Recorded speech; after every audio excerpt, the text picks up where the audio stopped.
और उसका परिणाम ऐसा हुआ कि जब मैं सर्विस में आया और सर्विस में प्रादेशिक भाषा पास के बगैर इंक्रीमेंट नहीं मिलता, तो उस इंक्रीमेंट से मुझे छूट मिली क्योंकि मेरा मैट्रिक में मतलब 11वीं में मराठी एक विषय था।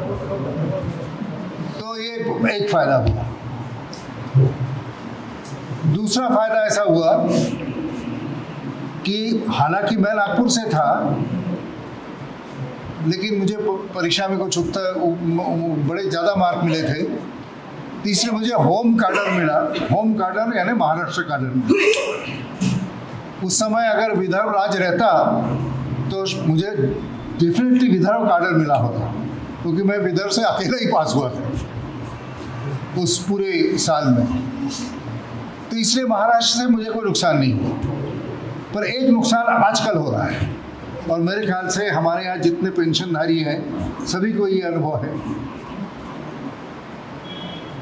क्योंकि मैंने गलती ये की कि मैं सेंट्रल गवर्नमेंट से डायरेक्ट पेंशन ले सकता था, लेकिन मैंने महाराष्ट्र राज्य से पेंशन लेने का निर्णय किया और मुझे बाद में बताया गया कि वो निर्णय बदल नहीं सकते। तो मुझे पेंशन जो है 7 तारीख के पहले कभी नहीं मिलती, क्योंकि महाराष्ट्र के पास पैसे ही नहीं।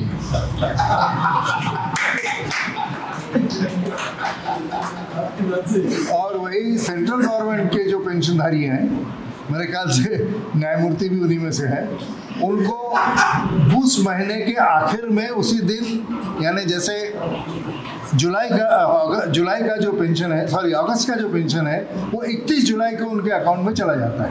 बराबर है? 27 जुलाई को। वो इसलिए कि गणपति है। तो इस तरह से करीब 10 दिन का इंटरेस्ट मेरा जा रहा है। अब वो खानेवाले सर बताएंगे या अपने सीए लोग जो है बताएंगे कि मेरा कितना नुकसान पिछले 17 सालों से हो रहा है। क्योंकि जब वेतन मिलता था उस समय वो 1 तारीख को मिला क्या 10 तारीख को मिला क्या, इसको कोई बहुत फर्क नहीं होता था। लेकिन अब वेतन नहीं मिलता, अब हमें निवृत्ति वेतन मिलता है। तो निवृत्ति वेतन के लिए वो तारीख बहुत ज़रूरी होती है। तो इस तरह महाराष्ट्र के फ़ायदे हुए, मुझे महाराष्ट्र के नुकसान हुए। लेकिन मैं एक अनुभव बताना चाहता हूँ प्रोफेसर खांडेवाले के बारे में। 2 दिन पहले व्हाट्सएप में उनका एक यूट्यूब चैनल का एक चलता रहा, सभी में मैंने भी देखा। वो आम्ही विदर्भ मागायचा का, ये करीब 10 मिनट का चैनल है। तो मैंने उसको स्पीकर में सुनने के लिए जोर से लगा दिया। मेरी पत्नी विदर्भवादी नहीं है, वो उनमें से है। उनका कहना है अपना क्या बुरा है, ठीक है चलते रहा है सब। वो बताया ना आपने क्या बुरा है, सब तो चल रहा है। और तुमको क्या मिलने वाला है विदर्भ होने के बाद? मैंने कहा मुझे कुछ नहीं मिलेगा, लेकिन मेरे बाद के जो प्रजन्म है, यानी जो जनरेशन है, उनको मिलेगा, उसके बाद के जनरेशन को मिलेगा। पर वो जब जोर से चलता रहा तो उन्होंने कहा अच्छा रुको, क्योंकि उनको भी मराठी शुरू हो गई थी वो द्विभाषिक की वजह से, तो उनको मराठी समझती है। मराठी मुझे भी समझती है, मराठी में बोल भी सकता हूँ, लेकिन मैं जानबूझ के हिंदी में बोलता हूँ, क्योंकि उस भाषा में मैं अपनी और ये मुझे धोटे जी ने बताया था, जामवंतराव ने बताया था कि तू हिंदी में अच्छा बोलता है, तू मराठी मत बोल, क्योंकि मराठी लिखता अच्छा है, मराठी बोलने में थोड़ी अड़चन हो जाती है, क्योंकि शब्द अभी भी मैं हिंदी में सोचता हूँ दिमाग में, और जब अंग्रेजी में बोलना रहता है तो हिंदी में सोचने के बाद उसको धीरे धीरे अंग्रेजी में अपने अंदर ही अंदर ट्रांसलेट करता हूँ। तो मराठी का भी वैसे होता है, बांग्ला का भी वैसे होता है। तो बोले तू हिंदी में ही बोल, क्यों तेरे को वो भाषा अच्छी आती है। मेरा मीडियम ऑफ इंस्ट्रक्शन था 11वीं तक। तो वो सुनने लगी, और सुनने के बाद बोली अरे ऐसा अन्याय हुआ अपने पर, ऐसा अन्याय हुआ हमारे पर। मैं बोला आज से मैं भी विदर्भवादी हूँ।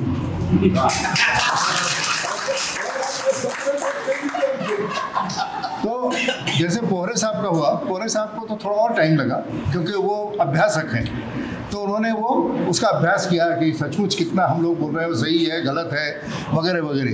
एक ही अनुभव बताऊंगा इसका, जो विदर्भ के होने की वजह से सिर्फ मुझे नहीं, हमारी एक बैचमेट IAS में थी, वो भी नागपुर में रहती है, वो प्रिंसिपल फाइनेंस सेक्रेटरी थी और मैं प्रिंसिपल होम सेक्रेटरी था, और बजट का चल रहा था, तो पुलिस के कुछ नए थाने बनने की बात हो रही थी। ये बात काफ़ी पहले की है, 2000 साल की है। तो 2000 साल में पुलिस के हम दोनों अपने अपने डिपार्टमेंट के ये थे, और हमने अपना अपना प्रपोजल बनाया था। मैंने मेरे जो सहकारी हैं उनका नाम है चित्रकला कीर्तिकर, और वो चित्रकला कीर्तिकर नहीं है, अभी ज्योतिषी है, क्योंकि उन्होंने ज्योतिषी से शादी की। ज्योतिषी भी IAS के हैं, दोनों नागपुर में सेटल, कभी कभी हमारे आंदोलन में आती भी रहती है वो। तो हम दोनों को वित्त मंत्री ने बुलाया, क्योंकि बजट तो अल्टीमेटली वित्त मंत्री तय करता है, फिर बाद में मुख्यमंत्री। तो बजट में बुलाने के बाद डिस्कशन चल रहा है, तो बोले अच्छा ठीक है, वो कोल्हापुर का जो है वो थाना तो ठीक है, वो सांगली का थाना भी ठीक है, पर ये नागपुर के थाने में क्या जरूरत है? नागपुर में तो क्राइम है ही नहीं। अब मैं जरा चकराया, मैंने कहा नागपुर ऑलमोस्ट क्राइम कैपिटल है पर कैपिटा के हिसाब से। पर कैपिटा मतलब हर 1 लाख आदमी जनसंख्या अगर है तो नागपुर का क्राइम बहुत हाई है, और इसकी बहुत सारी वजह है, ठीक है, लेकिन ये फैक्ट है। और नागपुर का जो क्राइम है वो हाई है, इसकी वजह ये है कि हम लोग माइग्रेटरी क्रिमिनल्स के एरिया में हैं। सबसे बड़ा कारण ये है कि जो माइग्रेटरी यहाँ आता है, ऑफेंस करता है और भाग जाता है, और उसको पकड़ना बहुत मुश्किल होता है। ये मैं प्रॉपर्टी ऑफेंस की बात करूँगा, जो बॉडी ऑफेंसेस हैं वो तो खैर वो अपने इलाके के हिसाब से। तो अब क्या हुआ, तो ऐसा करके उन्होंने बोला ऐसा करो, ये नागपुर और चंद्रपुर, ये 2 जगह के नए पुलिस स्टेशन की बात हो रही थी। कोल्हापुर का ठीक है बोले, सांगली का ठीक है, सोलापुर का भी ठीक है, संभाजी नगर उस समय नहीं था, वो भी ठीक है। बोले नागपुर में ऐसा करो, आधे फोर्स अभी दे दो और आधा फोर्स अगले साल दे देना। अब मेरे से रहा नहीं गया, मैं मुफ्त आदमी बहुत पहले से हूँ। मैंने कहा सर, माइंड में हार्वर्ड के विद्यार्थी, वो बहुत विद्वान। मैंने कहा सर ऐसा है, पुलिस स्टेशन ये एक बॉडी है, एक शरीर है, वो एक सिर्फ आदमियों का समूह नहीं है। इंग्लिश में कहा था मैंने कि sir police station is a body corporate. जो वकील लोग हैं वो समझते हैं बॉडी कॉरपोरेट, ये शब्द बार बार यूज़ होता है कि कॉरपोरेट है, वो बॉडी है। उस बॉडी को आप आधा इस साल और आधा अगले साल नहीं कर सकते। आपको देना है तो इस साल दीजिए, नहीं तो अगले साल दीजिए, लेकिन ऐसा आधा आधा नहीं कर सकते। उन्होंने थोड़ी देर मेरी तरफ देखा, उनके पिताजी भी मेरे मित्र थे, क्योंकि मैं सांगली में SP था, उनको मैंने काफ़ी छोटपन में देखा है। तो मेरी तरफ देखा उन्होंने, अच्छा ठीक है देखते हैं। मेरे से हिंदी में बात कर रहे, बाद में हिंदी में, और शाम को मैं और चित्रकला दोनों का ट्रांसफ़र हो गया। हम अपने अपने जगह से दूसरे काम में चले गए। मैंने कहा चलो अपना कहा जाता है, ना बम्बई में तो ना घर छोड़ना पड़ता है, ना गाड़ी छोड़नी पड़ती है, ड्राइवर, गाड़ी, अर्दली सब वही रहते हैं। पर ये एक चीज़ बताती है कि क्या सोच है सरकार की, और ये जो सोच है सरकार की, ये तभी बदल सकती है जब आपकी सरकार हो। क्योंकि आपकी सरकार में हो सकता है उस समय भी ऐसी ही परिस्थिति हो सकती है कि आप बोलेंगे कि भाई बुल्ढाना में क्या ज़रूरत है, बुल्ढाना में क्या ज़रूरत है, यवतमाल में करो ना। थोड़ा बहुत ये जो है ये इसके ऊपर रहता है कि प्रेशर ग्रुप्स कहाँ के हैं। प्रेशर ग्रुप्स जो है ये सरकार में बहुत काम करते हैं। आज हमारी परिस्थिति ऐसी है कि हम लोग अभी भी विदर्भ के बारे में अपना प्रेशर ग्रुप नहीं बना पा रहे हैं। किसके ऊपर? केंद्र सरकार के ऊपर। क्योंकि केंद्र सरकार के कुछ लोगों का कहना है जो हमारे यहाँ से हैं कि विदर्भ का तो विकास हो गया है, फिर काहे के लिए विदर्भ चाहिए। अभी की बात चल रही है।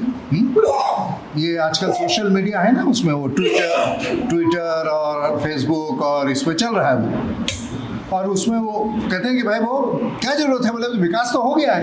हमने हाँ विकास तो हो गया है, लेकिन वी उधर है, सिर्फ कास है यहाँ पर। कास मतलब अब वो कास छूट रही है हमारी। 56 में जो मराठी सीखा था उसमें सबसे पहले शब्दों में से ये एक शब्द था।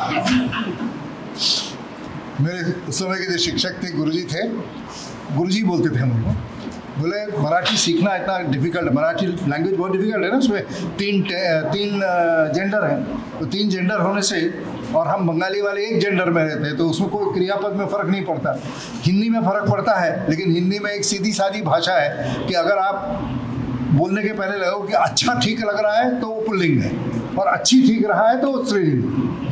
तो मतलब अच्छा बाजार की अच्छी बाजार, बोले अच्छा बाजार, बोले पुल्लिंग है।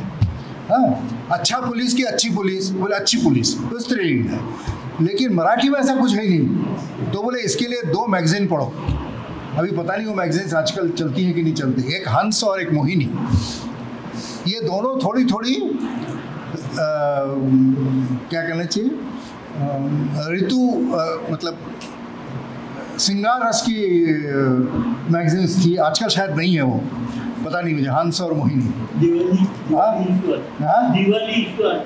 दिवाली इशू, बोले अच्छा हाँ उनकी सिर्फ दिवाली इशू आती है, तो बोले वो पढ़ो, मराठी समझ में आ जाएंगी। तो उसमें मेरे को वो कास शब्द अभी भी याद है, कास छोड़ू ना का। तो अभी वो भी युवा है। आज हमारे जो मुख्य अतिथि हैं उनका भी पहला नाम विकास है। तो और ये बहुत पहले से मैं जानता हूँ, हम सभी जानते हैं कि पहले से ही विदर्भ के बारे में बात करते रहे हैं। खासकर इनके बाद में जो हुए वो भी विदर्भवादी हैं, बराबर कहा मैंने।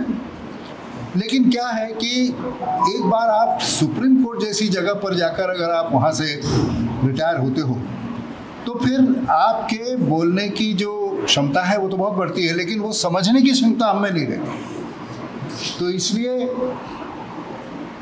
सिरपुरकर जी या अभी जिनका नाम भी लिया गया, जो पहले अपने एडवोकेट जनरल थे, ये सब विदर्भवादी रह चुके हैं। और इन्होंने जिस तरीके से इसको पेश किया, लेकिन मुश्किल ये है कि ये हम लोग दूसरे को नहीं बता पा रहे हैं। तो इसके लिए खांदेवाली जी के जैसे वो छोटे छोटे यूट्यूब और छोटे छोटे जो भाषण हैं या ऐसी किताब है, ये किताब वगैरह में इसमें सहायता होती है। मैं आप लोगों से एक ही विनंती करूँगा कि आप पहले तो इस किताब को पढ़ लीजिए, बहुत सी चीज़ें आपको मालूम ही हो, लेकिन कुछ कुछ चीज़ें ऐसी हैं जो प्रमाण हैं, जिसको खासकर प्रोफेसर साहब ने कहा कि मैं प्रमाण ढूंढ के लाया, क्योंकि क्या बोलते हैं हम लोग कि उन्होंने ऐसा कहा, लेकिन कहीं रिकॉर्ड में नहीं है।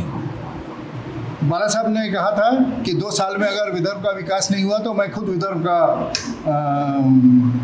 मतलब विदर्भ के आंदोलन में भाग लूँगा, लेकिन उसका कहीं रिकॉर्ड नहीं है। रिकॉर्ड शायद पुलिस के एसबी में होगा, लेकिन किसकी हिम्मत है वो रिकॉर्ड बाहर निकाले। सवाल यह है कि जिनका राज है उनके रिकॉर्ड नहीं बाहर निकलते हैं। आज शायद निकल जाए, हो सकता है आज निकल जाए, लेकिन इसके जो प्रेशर ग्रुप है बनाने के लिए ज़रूरी ये है कि आप लोग अपने तरीके से जितने लोगों से आप मिलते हैं, और मैंने शुरुआत कर दी है, एक विदर्भवादी मैंने ऐड कर दिया है हमारे घर से। नहीं, बहुत सख्त महाराष्ट्रवादी नहीं थी, पर विदर्भवादी नहीं थी। उसका कहना है कि तुम बकवास कर रहे हो, क्या जा रहे हो यहाँ पर, क्या कर रहे हो, ये इसमें कुछ नहीं होने वाला। लेकिन फिर मैंने जब उसको बोला कि देखो ये हो गया तो उस साल से महीने के पहले तारीख को मेरा पेंशन आ जाए, क्योंकि विदर्भ तब भी सरप्लस स्टेट रहेगा।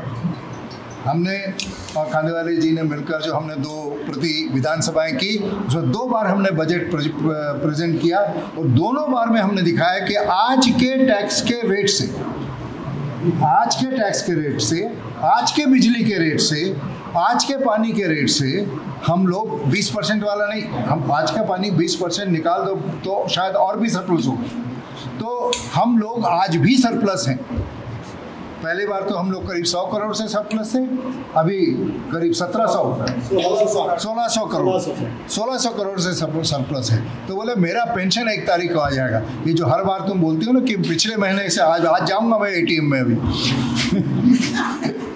अभी आज जाऊँगा ATM में, तो मैंने कहा मेरे को पिछले पेंशन का पैसा निकालना पड़ेगा, उस समय मैं अपने पेंशन का पैसा निकालूँगा। तो भाइयों और बहनों, मैं आप लोगों को यही कहता हूँ कि लोगों को जागरूक करें। लोगों को जागरूक करने से ही अपने आप आंदोलन तैयार होता है, उसको तैयार करने की ज़रूरत नहीं होती, उसमें से नेता अपने आप तैयार होते हैं।